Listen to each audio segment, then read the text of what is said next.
So I've been seeing the conversation around the Beckham family situation, and I think a lot of people are missing the real issue here because most of the talk is about who is right, who is wrong, and who should be apologizing. But I don't think that's the part young parents should be focusing on because situations like this don't just usually happen when children become adults. They begin much earlier while children are still growing up, and that's the part I think many of us don't stop to think about.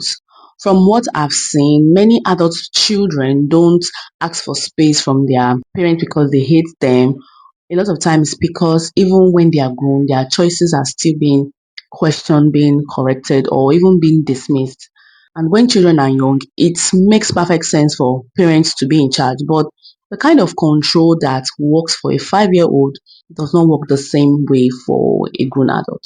So if that control never reduces and a child grows up feeling like their voice does not really count, then staying close can start to feel overwhelming for them. In fact, creating distance can feel like the only way they can breathe. So I think whether our children will stay close to us later in life will depend heavily on whether they felt hard while they were growing up. See, I'm not blaming the parents and I'm not saying that children should be allowed to do whatever they want.